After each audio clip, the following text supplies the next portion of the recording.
Hello, it's a wonderful morning, isn't it? My name is Shoon Lae Phyu, an ordinary student at Shoon International School. And we have the lights on. You guys had a nice breakfast and sitting here comfortably in this ballroom. This is just a little thing to be thankful for. And we learn from such a young age to be a grateful kid, didn't we, right?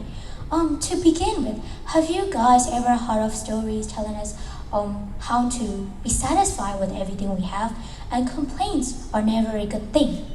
And we have to be grateful for everything we have right now because others cannot have the same. Those refugees like running from the war and everything. So we have to be grateful for them. Well, however, some people find it pointless and tricky and struggle to show our gratitude toward those things.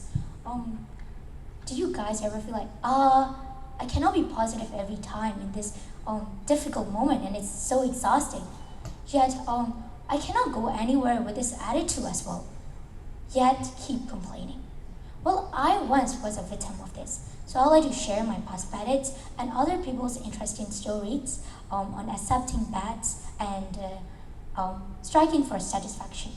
Well, adults as our parents, grandparents, and old sets, we have to be grateful for such things as the roof above our head, the food we get, and the water we drink.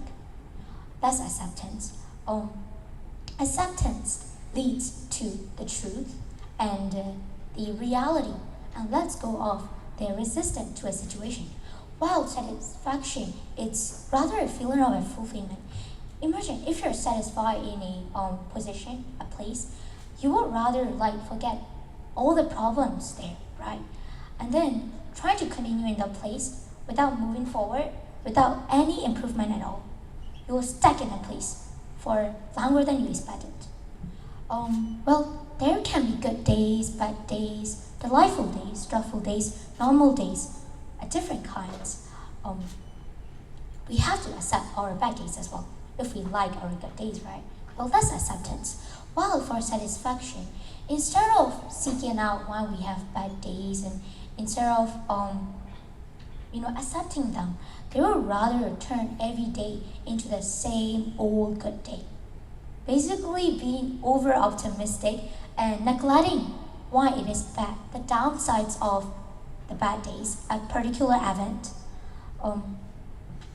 So basically, I have had days when even a single small simple task felt too difficult to me, very overwhelming, and lost hope over and over again. I am sure you guys have had those. However, at that time, I find the quiet strength in me. Our strength shows at those tough times. Then, think about it, right?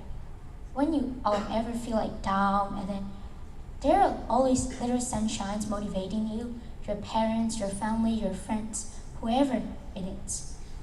And what if we see our days and those best days not as failure, but as chances?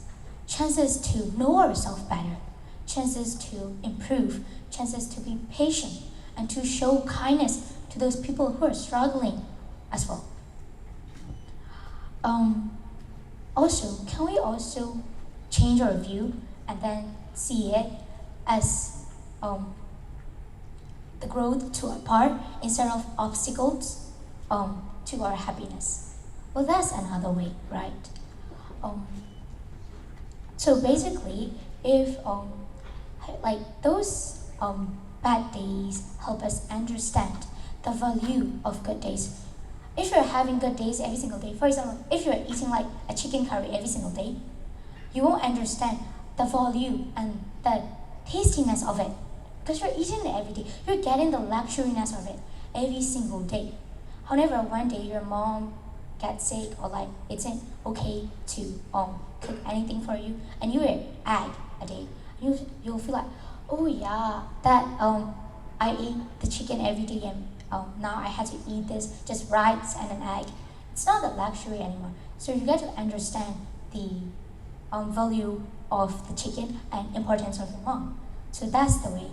And then another thing is that, so I'm sorry. Uh, Basically, and then secondly, right, if you are like by accepting, we all embrace humans experiences, then like without low points, the high points wouldn't be as sweet, and without rain, we wouldn't appreciate the sunshine as much. And secondly, while we're accepting, and while we're accepting, right, good and bad, if we have to seek out for what to improve as well, and it's equally essential. Because if you're just accepting and stopping in this moment, you won't grow. You'll just accepting doesn't make you have satisfaction or grow farther. Am I right? So basically, if while you're accepting the needs and the goods, you know that this is bad. So you have to look for, oh yeah, why is it bad? And why did it turn out that way? And if I had the chance, how would I improve it better? Well, that's how acceptance and then dissatisfaction balanced. Knowing the truth and trying to seek out what to improve and why those issues happens develops our emotional health, also our personal status. So basically, as the saying goes, the smooth road never makes a good driver, and then a clear sky never makes a skilled pilot.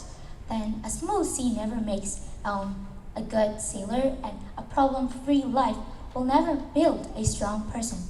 So by accepting your flaws and trying to improve better, then creating a better version of yourself will lead to greater and better results.